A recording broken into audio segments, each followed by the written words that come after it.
હવે મિત્રો આપણે રાસાયણિક ગતિશાસ્ત્રના એમસીક્યુએસ દેખીશું તો 1 by 1 પોઈન્ટ નોંધતા રહેજો। સૌથી પહેલા સરેરાશ વેગ, તો સરેરાશ વેગ r બરાબર minus delta r upon delta T. મિત્રો અહીંયા માઇનસ પ્રક્રિયકના વિશે માહિતી આપે છે। તો અહીંયા એક ઉદાહરણ લઈએ કે N2 વત્તા 3H2 પ્રક્રિયા થઈ 2NH3 બને છે। હવે આ જે પ્રક્રિયા એનું પ્રક્રિયા વેગ શોધીએ તો પ્રક્રિયા વેગ માટેનું સમીકરણ બનશે નાઇટ્રોજન માટે કંઈક આ મુજબ, હાઇડ્રોજન માટે બનશે -1/3 delta H2 by delta T અને એમોનિયા માટે બનશે +1/2 delta NH3 by delta T. અહીંયા પ્લસ નિપજની સાંદ્રતા દર્શાવે છે, એટલે કે નિપજના વિશે માહિતી આપે છે। હવે આપણે દેખીશું ત્વરિત વેગ માટે। જો ત્વરિત વેગની વાત કરીએ તો સિમ્પલ જ છે, ડેલ્ટાનો જે નિશાની હોય છે એમાં સ્મોલ ડી નો ઉપયોગ થતો હોય છે, બીજું કંઈ નથી। હવે વાત કરીએ પ્રાયોગિક વેગ શોધવાનું સમીકરણ। તો પ્રાયોગિક વેગ એના માટે આપણે એક પ્રક્રિયા લઈએ કે Na માંથી બી બને છે, એટલે કે n મોલ એનો ઉપયોગ કરીને બી બનાવવામાં આવે છે। તો અહીંયા સમીકરણ બનશે r = k A/n।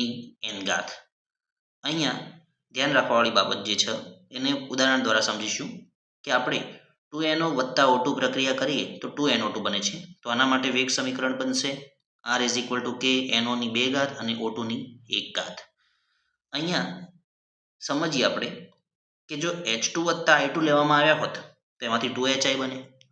તો પ્રક્રિયા વેગ સમીકરણ H2 અને I2 આ રીતે કંઈક જોવા મળતું સમીકરણ। મિત્રો આ બે એક્ઝામ્પલ ઉપરથી તમને ત્વરિત વેગ જે સમીકરણ છે આપણું એ બનાવતા તમને આવડી ગયું હશે। હવે વાત કરીએ એકમની, તો પ્રક્રિયા વેગનો જે એકમ હોય છે એ આવે છે પ્રક્રિયા વેગ r બરાબર mall into litre inverse into second inverse. પરંતુ જ્યારે વેગ અચળાંકનું એકમ શોધવું હોય આપણે તો એનું સૂત્ર આવશે મોલ ઇન્ટુ લિટર ઇન્વર્સની 1 - n ઇન્ટુ સેકન્ડ ઇન્વર્સ। આ ખાસ યાદ રાખવું, પરીક્ષામાં એમસીક્યુએસ અગત્યનો પૂછાય છે આમાંથી। હવે અહીંયા n જે છે એ પ્રક્રિયા ક્રમ દર્શાવતો હોય છે, એટલે કે શૂન્ય ક્રમની છે, પ્રથમ ક્રમની છે, દ્વિતીય ક્રમની છે। તો અહીંયા આપણે એક એક્ઝામ્પલ લઈએ સમજૂતી માટે કે આપણે અહીંયા આ સમીકરણ જે આ રીતે લખેલું છે એમાં x જે છે એ પ્રક્રિયક a નો પ્રક્રિયાક્રમ છે અને b નો બરોબર પ્રક્રિયાક્રમ y છે। હવે x વત્તા y લઈએ તો એ કુલ બતાવતો હોય છે, મતલબ આખી પ્રક્રિયા કયા ક્રમની છે એ દર્શાવતું હોય છે। તો આના પરથી ઉદાહરણ લઈએ કે કયા ક્રમની કઈ પ્રક્રિયા છે। અહીંયા જે ઉદાહરણ છે તેમાં દેખી શકો છો કે 1 + 1 એટલે 2, મતલબ કે દ્વિતીય ક્રમની છે। તમે ઘાતનો સરવાળો કરવાનો છે બસ, ખાલી બીજું કશું નથી કરવાનું આના અંદર।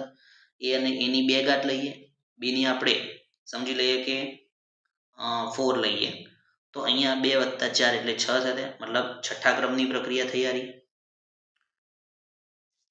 હવે પ્રક્રિયા ક્રમની મદદથી આપણે વેગ અચળાંક જે હતા એમાં કયા ક્રમની પ્રક્રિયા માટે એનો એકમ શું થશે એ માહિતી મેળવી। તો વેગ અચળાંકનો એકમ અને પ્રક્રિયા વેગનો એકમ જો શૂન્ય ક્રમની હોય તો આપણે જે સમીકરણ હતું એમાં n બરાબર 0 મૂકીએ તો આપણને સમીકરણનો જવાબ મળશે mall into litre inverse into second inverse, જે આપણા પ્રક્રિયા વેગનો પણ થશે, મતલબ બંને સરખા જોવા મળશે। પરંતુ જો આપણે લઈશું 1 તો આપણને ખબર છે કે 1 - 1 એટલે 0 થઈ જશે અને આપણો જે જવાબ છે કોઈ પણ વસ્તુની 0 ઘાત એટલે જવાબ 1 આવે એટલે સેકન્ડ ઇન્વર્સ આવશે।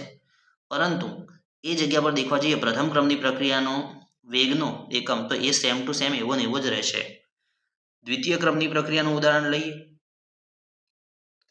1 - 2 એટલે -1 થાય, એનો મતલબ કિંમત ઉલટાઈ જશે, litre into mall inverse into second inverse જવાબ થઈ જશે। તો અહીંયા આપણને પ્રક્રિયા વેગનો જે એકમ છે એ તો સેમ જ જોવા મળશે બધી પ્રક્રિયાઓના માટે। હવે આપણે દેખીશું કે પ્રક્રિયા વેગ અચળાંક માટેનું સમીકરણ। તો પ્રક્રિયા વેગ અચળાંક માટેના જે સમીકરણો હોય છે એ આપણે શોધવાના હોય છે। તો મિત્રો અહીંયા આપણે બે સમીકરણો સાથે લખીશું ને એના વિશે સમજીશું। સૌથી પહેલા આપણા જે અભ્યાસમાં આવે છે શૂન્ય ક્રમની પ્રક્રિયા અને બીજા નંબરનું આવતું હોય છે પ્રથમ ક્રમની પ્રક્રિયા।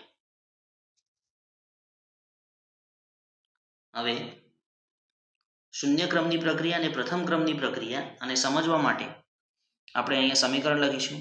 તો r is equal to minus KT plus R0. તો પ્રથમ ક્રમની પ્રક્રિયાનું શું સમીકરણ થશે? તો બિલકુલ સેમ, પણ એમાં લોગ લગાવી દઈશું, એટલે કે ln r is equal to minus KT વત્તા ln R0. હવે આ બંને જે સમીકરણો છે એને સમજૂતી મેળવતા પહેલાં આપણે થોડી માહિતી મેળવી લઈએ કે જ્યારે y is equal two mx plus c આપવામાં આવે છે, આનો આલેખ દોરવાનું કહે તો y જે છે y અક્ષ છે, x એટલે x અક્ષ છે. હવે વાત કરીએ કે અહીંયા m નું મૂલ્ય જે છે એ પ્લસ છે, બરોબર, અને c જે છે એ અંતરછેદ છે. જો m નું મૂલ્ય પ્લસ હોય તો હંમેશા ઉપરની સાઈડ જશે રેખા, અને ઢાળનું મૂલ્ય આપણે દર્શાવીએ છીએ m પ્લસ. જ્યારે જે તમને ગેપ દેખાય છે એ આંતરછેદ c દર્શાવવામાં આવે છે. જો m નું મૂલ્ય માઇનસમાં હોય, બરાબર, m નું મૂલ્ય જે હોય છે એ માઇનસમાં હોય તો સેમ ગ્રાફ બનશે, પરંતુ અહીંયા જે દેખવા જઈએ છીએ કે ઢાળ નીચેની તરફ હશે, મતલબ અહીંયા ઢાળ જે છે એ માઇનસ m છે. અને આંતરછેદની વાત કરીએ તો આંતરછેદ જે છે એ આપણો c છે અહીંયા. હવે આ જ વસ્તુ આના ઉપર લાગુ પાડીશું આપણે. તો અહીંયા તમે દેખી જ શકો છો કે અહીંયા m શું છે, c શું છે. તો આપણે ગ્રાફ બનાવીએ તો અહીંયા y ની જગ્યાએ r, x ની જગ્યાએ t, અને વાત કરીએ આંતરછેદ જે R0 છે. હવે અહીંયા દેખી શકીએ છીએ કે માઇનસ મૂલ્ય હોવાના કારણે ઢાળ નીચેની તરફ આવશે અને ઢાળનું મૂલ્ય થશે માઇનસ કે. સેમ ટુ સેમ પ્રથમ ક્રમની પ્રક્રિયા માટે લઈએ તો આંતરછેદ થશે આપણો ln R0. વાત કરીએ માઇનસ મૂલ્ય છે, ઢાળ નીચેની તરફ આવશે, ઢાળનું મૂલ્ય માઇનસ કે સોરી, અને ln r x અક્ષ y અક્ષની કિંમતો આપણે મૂકી દીધી અહીંયા. હવે એક જાણવા જેવી બાબત કે પ્રથમ ક્રમની પ્રક્રિયાનું જે સમીકરણ હોય છે એને ઘણી વખત ફેરવીને પણ બનાવી શકાય છે નવી રીતે. તો એનો મતલબ કે તેના ગ્રાફનું મૂલ્ય જે હોય છે એ અલગ અલગ પ્રકારનું જોવા મળતું હોય છે, એટલે પરીક્ષામાં કન્ફ્યુઝન માટે તમને આપી શકે છે. તો અહીંયા દેખો કે મેં ln ને લોગમાં કન્વર્ટ કરી દીધું, તો નવું સમીકરણ કંઈક આ રીતે બન્યું. હવે હું આ ગ્રાફ બનાવીશ. મિત્રો આ કિંમત ખાસ નોંધી રાખવી. હવે આ જે ગ્રાફ બનાવવામાં આવ્યો છે એમાં ધ્યાનથી દેખીએ આપણે તો ઢાળનું મૂલ્ય શું આવશે? તો માઇનસ કે ભાગ્યા 2.303. આંતરછેદનું મૂલ્ય શું આવશે? તો લોગ R0. x અક્ષ તો લોગ r સોરી t, અને લોગ r જે છે y અક્ષ છે આપણો. આ રીતે ઢાળ જોવા મળે છે. મિત્રો ઘણીવાર પરીક્ષામાં સિર્ફ ઢાળ અને આંતરછેદ જ પૂછવામાં આવતો હોય છે, એટલે આ વસ્તુ ખાસ ધ્યાનમાં રાખવી. સમીકરણને કન્વર્ટ કરીને બનાવતા આવડવું જોઈએ. હવે આપણે એમ કરીએ કે જે લોગ R0 હતો એને બીજી સાઈડ લાવી દઈએ. હવે માઇનસની કિંમત જે છે એ બીજી સાઈડ ગુણીએ તો R0 આગળની સાઈડ જતા રહેશે સમીકરણમાં. નવું સમીકરણ કંઈક આ રીતે બનશે. હવે અહીંયા એક સિમ્પલ બાબત છે કે જો ગ્રાફનો y is equal two mx તરીકે દર્શાવીએ તો અહીંયા y અક્ષ અને mx, પહેલાં ઢાળની મૂલ્યની વાત કરી દઈએ તો ઢાળ આવશે માઇનસ કે અપોન 2.303, અને લોગ R0 અપોન r જે છે એ આપણો y અક્ષ, t જે છે એ આપણો x અક્ષ. અહીંયા આપણને મળી જાય છે. અહીંયા આંતરછેદ કશું જોવા મળતું નથી. હવે વાત કરીએ આર્હેનિયસ સમીકરણની. તો આર્હેનિયસ સમીકરણની વાત કરીએ તો આર્હેનિયસ સમીકરણના અંદર એ બરાબર સક્રિયકરણ ઉર્જા થતી હોય છે. આ સમીકરણના વિશે બધાને ખબર જ હોય છે, અને એ જે છે એ આર્હેનિયસ અચળાંક છે. હવે આની જે કિંમત છે મતલબ કે લોગેરિધમ વડે આપણે ગુણીએ તો કંઈક આ રીતે નવું સમીકરણ જોવા મળતું હોય છે. આપણે ln e ની કિંમત 1 થતી હોય છે, એટલે ea અપોન rt આગળ ગુણાકારમાં આવી જશે. હું આને થોડી અલગ રીતે લખું આ સમીકરણને, તો ln k is equal to minus ea upon r into 1 upon t plus ln a. હવે આ ગ્રાફ તો તમે જાણો જ છો, તો આ ગ્રાફ અહીંયા બનાવી દઈએ આપણે સાઈડમાં કે ગ્રાફ કેવો દેખવા મળશે. તો અહીંયા ગ્રાફ દેખવા મળશે ઢાળનું મૂલ્ય માઇનસ ea અપોન r, આંતરછેદ મળશે ln a, બરાબર, y અક્ષ છે ln k, અને ln a જે છે આંતરછેદ છે, અને 1 અપોન t જે છે એ x અક્ષનું મૂલ્ય છે. હવે જો લોગમાં કન્વર્ટ કરીએ તો 2.303 ભાગાકારમાં આવી જશે ea અપોન rt. ફરી પાછો સેમ ટુ સેમ ગ્રાફ દોરવાનો આપણે પ્રયત્ન કરીશું. તો અહીંયા ગ્રાફ જે છે બતાવીએ આપણે ઢાળનું મૂલ્ય, તો ઢાળનું મૂલ્ય આવશે માઇનસ એ, ઢાળનું મૂલ્ય માઇનસ એ અપોન આર, 2.303 આર. આંતરછેદનું મૂલ્ય તો log a, y અક્ષનું મૂલ્ય હશે આપણું log k અને x અક્ષનું મૂલ્ય તો 1/t સેમ. તો આ રીતે આપણને ગ્રાફના અલગ અલગ આંતરછેદ અને ઢાળના મૂલ્ય પૂછી શકે છે સમીકરણને ફેરવીને. આટલું તમને બનાવતા આવડવું જોઈએ મિત્રો. હવે આપણે દેખીએ કે એક સક્રિયકરણ ઉર્જાનું એક સમીકરણ પણ આવતું હોય છે મિત્રો, પરીક્ષામાં આનો દાખલો પણ પૂછાતો હોય છે. આ સમીકરણ ખાસ તૈયાર કરી દેવું. log k2/k1 is equal two ea upon RT કૌંસમાં 1/t માઇનસ 1/t2.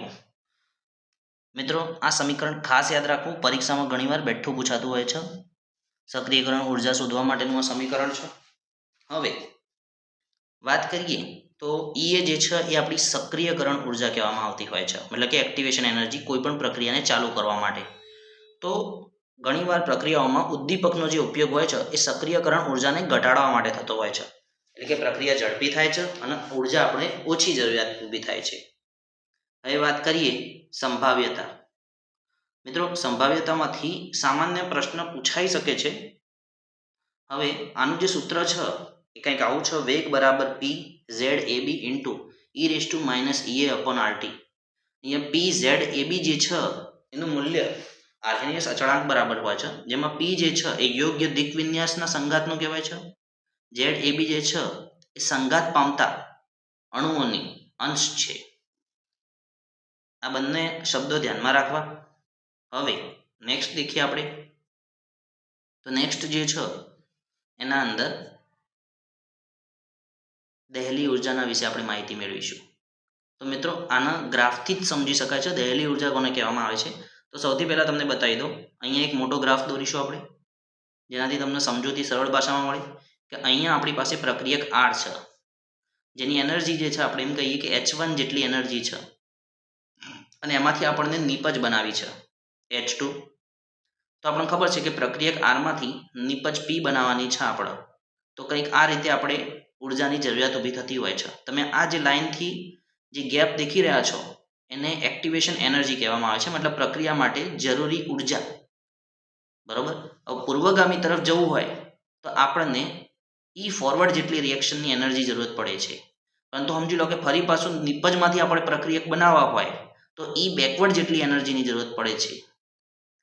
હવે અહીંયા આપણે ફોરવર્ડ અને બેકવર્ડના વિશે માહિતી મેળવી લીધી છે. તો અહીંયા દેખવા જઈએ તો પ્રક્રિયકની ઉર્જા H1 અને નિપજની ઉર્જા H2, એટલે બંનેનો તફાવત નીકળ્યો ડેલ્ટા H. હવે અહીંયા જો દેખવા જઈએ તો આ સંપૂર્ણ તમે જે એનર્જી દેખી રહ્યા હો એને દહેલી ઉર્જા કહેવામાં આવતી હોય છે, અને થ્રેશોલ્ડ આવૃત્તિ તરીકે પણ ઓળખવામાં આવતી હોય છે. હવે આટલો ગ્રાફ શાંતિથી એક વખત જુઓ અને પછી તમે સમજૂતી મેળવો એના અંદરથી. હવે આપણે અહીંયા એક એક્ઝામ્પલ ગોઠવીશું જે તમને પરીક્ષામાં બનાવીને આપવામાં આવતું હોય છે. સેમ એક્ઝામ્પલ પણ એની જગ્યાએ એક્સ વાય અને ઝેડ મૂલ્ય મૂકેલું હશે. હવે આ એક્સ વાય ઝેડ શું છે એ આપણે માહિતી મેળવવાની છે. તો અહીંયા જે આપણે શરૂઆતમાં જે ગ્રાફ સમજ્યા બસ એના ઉપરથી આપણે માહિતી મેળવીશું. તો સૌથી પહેલાં વાત કરીએ કે એક્સનું મૂલ્ય શું છે. તો એક્સનું મૂલ્ય જે છે એ એક્ટિવેશન એનર્જી એટલે કે સક્રિયકરણ ઉર્જા પૂર્વગામી પ્રક્રિયા માટે છે, એટલે કે પ્રક્રિયકમાંથી નિપજ બને ત્યારે આટલી ઉર્જાની જરૂરત પડતી છે. એક્સ પ્લસ વાયની વાત કરીએ તો એ સક્રિયકરણ ઉર્જા જે છે એ પ્રતિગામી પ્રક્રિયા માટે છે. બરાબર, એટલે કે ઈ ફોરવર્ડ અને ઈ બેકવર્ડ રિએક્શનની એનર્જી. હવે દેખવા જઈએ વાય, તો વાય એ એન્થાલ્પી ફેરફાર થયો આપણો, એટલે કે પ્રક્રિયકની એન્થાલ્પી અને નિપજની જે એન્થાલ્પી હતો એનો તફાવત ડેલ્ટા એચ કહીએ છીએ આપણે. જો વાય પ્લસ ઝેડની વાત કરવામાં આવે અહીંયા, તો પ્રક્રિયકની જે એન્થાલ્પી છે એ આપણી H1 કહેવામાં આવતી હોય છે, અને જો એકલો ઝેડ લેવામાં આવે તો એ નિપજની એન્થાલ્પી કહેવામાં આવતી હોય છે. અને જો એક્સ વત્તા વાય વત્તા ઝેડ ત્રણ સરવાળો કરીએ તો એ થ્રેશોલ્ડ આવૃત્તિ અથવા દહેલી ઉર્જા તરીકે ઓળખાય છે. આઈ હોપ કે તમને આ બધી માહિતી ખબર પડી હશે. શાંતિથી જૂની આકૃતિ અને આ બનાવેલી નવી આકૃતિ છે એનું મેચિંગ કરી અને સમજી લેવું. હવે આટલું સમજ્યા પછી આપણે એક અન્ય ઉદાહરણ દેખીશું જે બહુ પરીક્ષામાં પૂછાતું હોય છે. સૌથી પહેલાં એ ઉદાહરણને આપણે ધ્યાનમાં રાખીએ. તો અહીંયા પ્રક્રિયા વેગમાં વધારો કે ઘટાડો શોધવાનું સમીકરણ આપણે બનાવીશું. મતલબ કે દાખલો ગણવાનો છે એક પ્રકારનો, જે પરીક્ષામાં ઘણીવાર આવતો હોય છે. કદી કદી 2 માર્ક્સમાં પણ આવી જતો હોય છે પ્રશ્ન, અને 1 માર્ક્સમાં પણ પૂછાતો હોય છે. તો આપણે એક રકમ દ્વારા પહેલા સમજૂતી મેળવીએ કે શું કહેવા માંગુ છું. ધારો કે કોઈ પ્રક્રિયા R = K, A ની 1 ઘાત B ની 2 ઘાત બરાબર છે. જો A ની સાંદ્રતા બમણી કરવામાં આવે એટલે કે ડબલ કરવામાં આવે અને B ની સાંદ્રતા એ 3 ગણી કરતા બરાબર પ્રક્રિયા વેગમાં કેટલો વધારો થશે, બરાબર. એટલે કે પ્રક્રિયા વેગમાં શું ફેરફાર થશે એ દેખવાનું છે. તો સમજી લઈએ આપણે કે અહીંયા જે આપણું સમીકરણ જે હતું એમાં આપણે A અને B ને જે બરાબર એક મૂલ્ય ધારી લઈએ તો અહીંયા સમીકરણનો જવાબ મળશે આપણને K.